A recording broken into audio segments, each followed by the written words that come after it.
Most people use Claude the hard way. They open a blank chat, paste the same background documents in again, re-explain who they are and what they're working on, and then get annoyed when the answer is generic. There is a fix. It's been sitting in the sidebar this whole time, and it's free.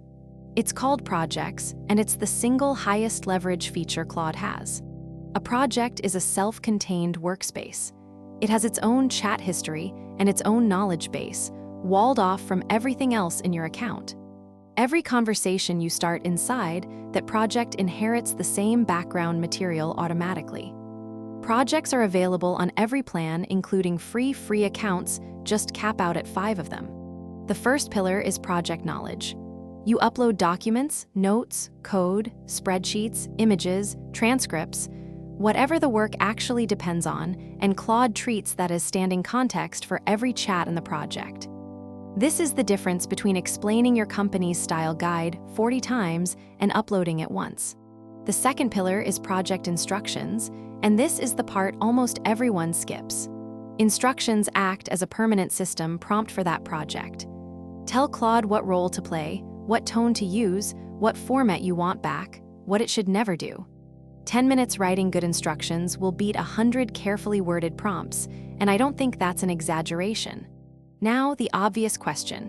What happens when you upload more than fits in the context window? Claude handles it. When your knowledge base approaches the limit, Projects automatically flips into retrieval mode, RAG, which expands capacity by roughly 10 times.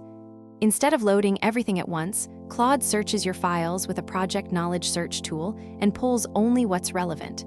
There's no setting to turn on. Anthropic made this available on every plan, free included, back in March. That does change how you should organize things, though. In retrieval mode, Claude is searching, so give it something searchable. Name your files descriptively, quarterly_sales_report beats document 7. Upload everything relevant up front instead of drip feeding it. Keep related material in the same project so Claude can connect it. And when you want a specific source, just name the file in your prompt. The third pillar is memory, and this is where people get confused, so let's be precise. Project knowledge is what you upload. Memory is what Claude learns from talking to you, your role, your working style, your technical preferences, the state of your ongoing work. Crucially, each project gets its own separate memory space and its own project summary. Your client work doesn't bleed into your personal experiments. Memory is under your control, and you should actually go look at it.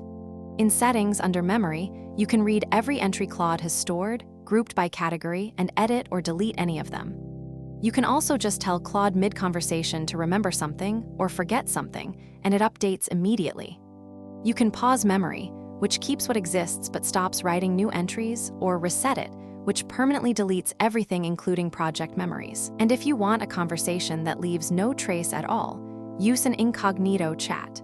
There's also chat search, and inside a project it's scoped to that project. Ask Claude what you decided last Tuesday, and it searches only that project's conversations, not your entire account. On team and enterprise plans, you can share a project outright, view-only, or full edit access to individuals, to a list, or to your whole organization. That turns a personal workspace into shared team infrastructure, which is a genuinely different thing. My take: projects work because of the walls, and the walls are also the trap. The isolation is what makes the context sharp, but it means nothing crosses between projects, so people who spin up a new project for every small task end up with 20 half-empty rooms and no accumulated context anywhere. One project per ongoing body of work. Write the instructions properly on day 1. Upload the real source material, not summaries of it. Do that, and Claude stops feeling like a clever stranger and starts feeling like someone who has been on the team for a while. That's today's lesson. New AI story every day. Follow and subscribe so you don't miss what's next.